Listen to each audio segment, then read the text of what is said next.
आपके साथ कभी अन्याय और अत्याचार हुआ है? नहीं।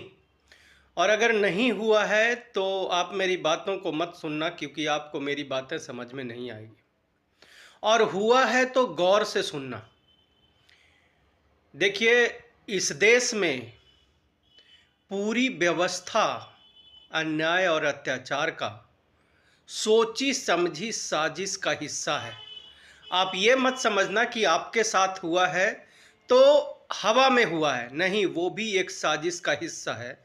क्योंकि इस देश में चंद लोग, जिसे हम लोग नेता मानते हैं और कई बार उसे हम लोग भगवान का रूप देते हैं और उसके लिए, उसके प्रचार के लिए, उसको क्या कहते हैं, उसके महिमा मंडन में हम लोग नाचने गाने लगते हैं।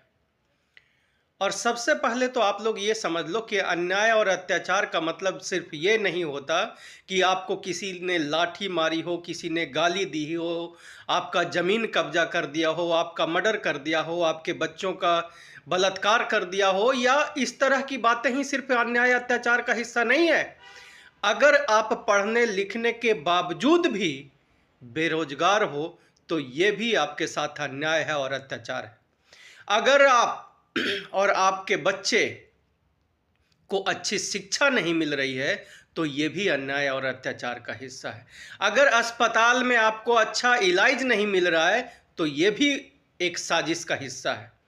तब मैं आप लोगों को एक बात बताना चाहता हूं कि इस देश में कुछ भी बिना सोचे समझे नहीं हो रहा है, क्योंकि आप सभी देशवासियों का, गरीब से गरीब लोगों का पैसा चोरी करके, उनका हक मार करके ये जो सत्ता में बैठे लोग हैं ये अपने घर भरने का काम करते हैं और उसमें ये पूरी प्रक्रिया चलती है। ये पूरी प्रक्रिया बताऊंगा तो बहुत समय लगेगा और उतना समय शायद आपके पास भी नहीं हो जानने और सुनने का।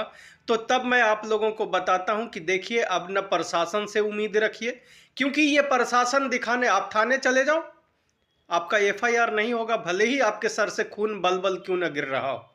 आपको आपका जमीन कोई कब्जा कर लिया हो, कोई आपका रिपोर्ट नहीं करने वाला है जब तक कि आप कुछ पैसा न दोगे, कहीं जान पहचान न लगाओगे। ये सब क्या है? ये सब आपको लूटने की साजिश है। आपके पास जितना है, जिस भी माध्यम से है, वो माध्यम से सारा रुपया सरकार के पास चला जाए, यही सरकार का उद्देश्य है। तब मैं आप लोगों को बताता हूं कि आप लोग अब किसी पे भरोसा मत करना। जब भी अन्याय और अत्याचार हो, आप खुद ही इंसाफ करने में लग जाना, अन्यथा दूसरे से इंसाफ करोगे तो आप भी बर्बाद हो जाओगे। जय भारत।